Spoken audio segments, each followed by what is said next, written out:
ভালোবাসার কোনো সীমা হয় না। আর সেই ভালোবাসার টানেই একজন সাধারণ কৃষক গড়ে তুলেছেন এক অসাধারণ কীর্তি।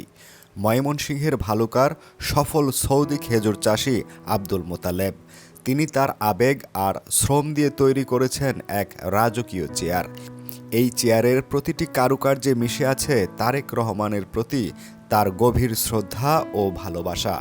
২০০৪ সালে একটি স্মৃতি মোতালেবকে তাড়িয়ে বেড়াতো। সেই বছর তারেক রহমান তার খেজুর বাগান পরিদর্শনে এসেছিলেন, কিন্তু সেই দিন তাকে বসানোর মতো একটি সুন্দর চেয়ার দিতে পারেননি মোতালেব। সেই কষ্ট বুকে নিয়েই তিনি প্রতিজ্ঞা করেন, যদি তিনি সফল হন তবে একদিন দেশের সবচেয়ে সুন্দর চেয়ারটি বানিয়ে তিনি তারেক রহমানকে উপহার দেবেন। সেই প্রতিজ্ঞা পূরণ করতেই তার এই প্রয়াস। দীর্ঘ অপেক্ষার পর তৈরি হয়েছে সেই স্বপ্নের চেয়ার। দেখতে একটি সাধারণ চেয়ারের চেয়ে অনেক বড় এবং আকর্ষণীয়।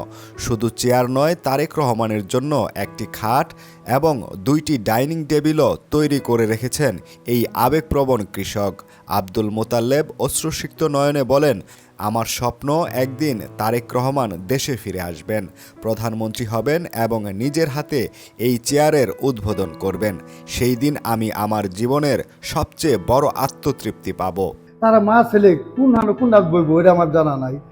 হরমোন মতো বইবে গেলে আগে এই 95 কিবির মধ্যে মারি বসাতে হবে, এরপরে সে বসবে এটার জন্য।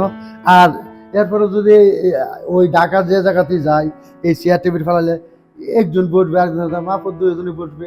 ওই দিন আমার গর্বে আনন্দে বুকটা পড়বে। এর ময়ূর দিয়ে আমি এই চেয়ারটা সাজাইছি, বসাইছি, বসছে। এটি আমার মনে মধ্যে ভালো লাগছে। আর যদি এটারে যেভাবেই নেন, আমার কাছে ময়ূর সিংহাসন, আমার নেতা দেশ আসবে ময়ূর সিংহাসনেই বসবে, এইভাবে আমি বানায় রাখছি। এক সময় মাটির ঘরে বসবাস করা আব্দুল মোতালেব 1998 সালে ভাগ্যের সন্ধানে সৌদি আরব গিয়েছিলেন। সেখানে 3 বছর খেজুরের বাগানে কাজ করে দেশে ফিরে আসেন।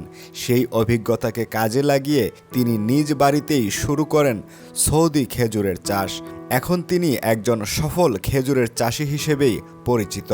এই খবর ছড়িয়ে পড়লে স্থানীয়দের মধ্যেও এক আবেগঘন পরিবেশের তৈরি হয়। তারা বিশ্বাস করেন তারেক রহমান ভালুকায় এলে এই অঞ্চলের রাস্তাঘাট সহ নানা খাতে উন্নয়ন হবে। বিএনপি নেতা আবু ওহাব আকন্দ মোতালেবের এই ভালোবাসার ভূয়সী প্রশংসা করেন। জনাব তারেক রহমান সাহেব সেখানে আসছিলেন অনেকদিন পূর্বে। কথা আছে, আমার সাথে মোতালেব সাহেবের কথা হয় নাই, কখনো দেখাও হয় নাই। উনি বলে থাকেন যে আপনি এত বড় একটি উপহার বানিয়েছেন ওনাকে দেওয়ার জন্য। উনি খুব কষ্ট করে বলেন যে যখন উনি আসছিলেন ওনাকে ভালো একটি চেয়ারে বসতে দিতে পারিনি। আজকে তিনি সফল কৃষক, খেজুর চাষ করে ওনার আশা পূরণ করার জন্য উনি একটি সুন্দর খচিত সৌন্দর্যে ভরপুর চেয়ার বানিয়েছেন। ওনাকে উনি যদি কোনোদিন আসেন সেটা বসাবেন, অথবা উনি সেটা উপহার হিসেবে দেবেন। তো আমরা যতটুকু জানি উনি অতিরঞ্জিত কিছু পছন্দ করেন না, উনি সাদামাটা জীবনযাপন করেন। আমি মনে করি যে সব কিছুর সীমাবদ্ধতার মধ্যে থাকলে আমাদের ভারপ্রাপ্ত চেয়ারম্যান আগামী দিনের এই দেশের রাষ্ট্র পরিচালনার দায়িত্ব নেওয়ার জন্য অক্লান্ত পরিশ্রম করছেন।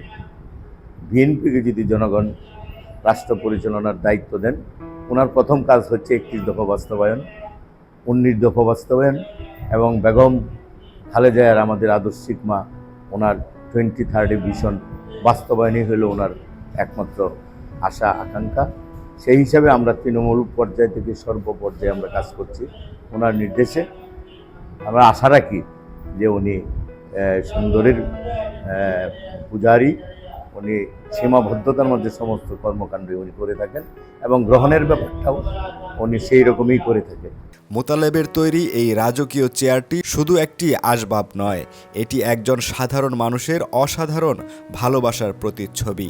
এটি যেন তারেক রহমানের অপেক্ষায় প্রহর গুনছে সেই দিনের যখন তার প্রিয় নেতা ফিরে আসবেন এবং এই ভালোবাসার আসনে বসবেন।